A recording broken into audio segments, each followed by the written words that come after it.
Bagaimana kira-kira saudara menanggapi kalau seseorang berkata, "Aku lapar," padahal di depannya ada berlimpah-limpah makanan? Saudara pasti mentertawakan orang itu. Sebetulnya kita sering berada dalam situasi yang sama. Kita berkata, "Aku tidak suka cita, aku tidak damai sejahtera, aku sakit," dan seterusnya. Padahal sang pemilik segala sesuatu ada di sana.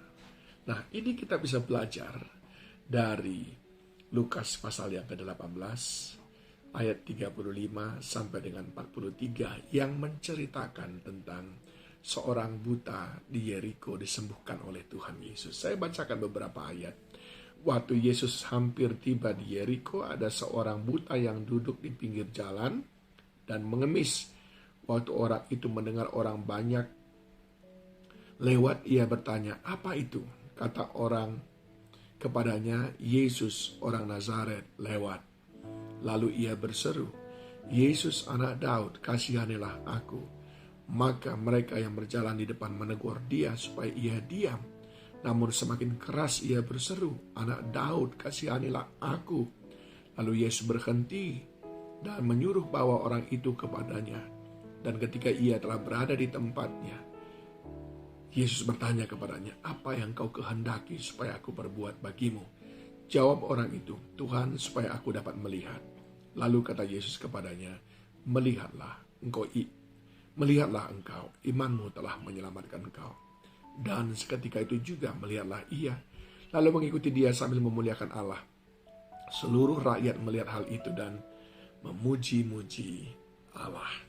Saudaraku, ada perbedaan respon antara orang yang buta ini dengan orang yang banyak. Sehingga orang banyak tidak mendapatkan mukjizat, tidak mendapatkan pertolongan, sekalipun sang pembuat mukjizat, sang penolong ada bersama dengan mereka. Mereka tidak mendapatkan kesembuhan, sekalipun sang penyembuh, tabib di atas segala tabib, ada bersama mereka. Apa yang membuat perbedaan ini? Dengan mudah kita cermati, saudaraku. Lihat baik-baik. Ketika orang buta itu bertanya, "Siapa orang? Apa yang terjadi? Apa itu?" Lalu apa kata orang banyak? Orang banyak berkata, "Yesus orang Nazaret itu lewat." Sepintas seolah-olah ini tidak bermakna. Tapi saya mau katakan kepada saudara, ada perbedaan respon. Orang banyak berkata, "Yesus orang Nazaret lewat." Tetapi orang buta ini berkata, "Yesus anak Daud, kasihanilah aku." Mengapa demikian, saudaraku? Kata Nazaret itu memang tidak mengandung makna apa-apa. Itu sebabnya ketika Filipus memperkenalkan Yesus kepada Natanael di dalam Yohanes 1, ayat yang ke-45, Filipus bertemu dengan Natanael dan berkata kepadanya, "Kami telah menemukan dia yang disebut oleh Musa dalam kitab Taurat dan oleh para nabi, yaitu Yesus anak Yusuf dari Nazaret." Apa kata Natanael? Ayat 46.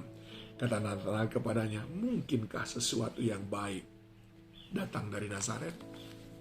Ya, ternyata orang banyak melihat Yesus hanya seperti orang biasa. Tetapi orang yang buta ini melihat Yesus. Dia anak Daud. Dia yang diurapi. Dia adalah Mesias.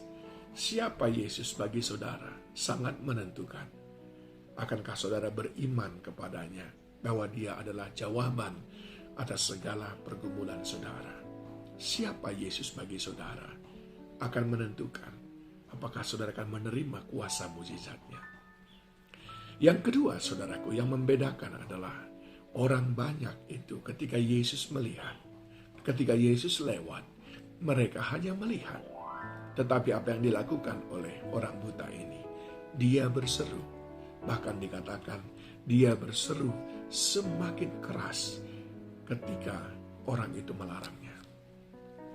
Adakah saudara berseru kepada Tuhan lewat doa dan permohonan? Atau saudara hanya melihat? Ya, kadang-kadang kita hanya melihat. Ya, mudah-mudahan saya akan ditolong. Tidak. Bukankah firman-Nya berkata, Matius 7 ayat 7, mintalah, maka padamu akan diberi. Ini yang menentukan apakah kita mengalami mukjizat dari kehadiran Tuhan atau tidak. Dan yang ketiga, saudaraku, orang buta, dia tidak bisa melihat. Bagaimana orang itu menghalangi dia? Saya membayangkan begitu banyak tantangan yang dia hadapi. Tapi dia tidak berhenti.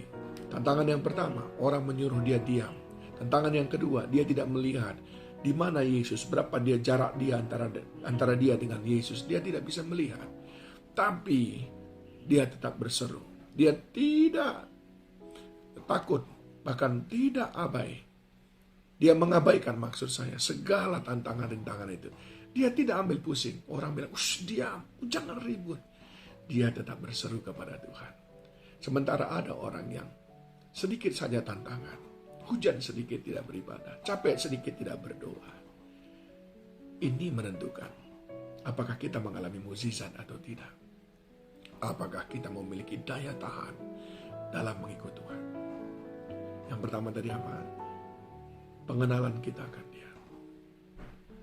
Percayakah kita bahwa Dia Mesias? Yang kedua adalah bagaimana kita memperlakukan Dia. Apakah kita berseru kepadanya waktu Dia ada, atau kita diam saja? Dan yang ketiga, daya tahan kita. Apakah kita orang yang mudah mundur, mudah putus asa hanya dengan tantangan sedikit? Tapi orang buta ini terus berseru kepada Tuhan. Dan yang keempat, keterus-terangan, kepolosan. Ketika Yesus bertanya, apa yang kau inginkan untuk berbuat bagimu? Dia fokus kepada persoalannya. Saya tahu persoalannya pasti banyak.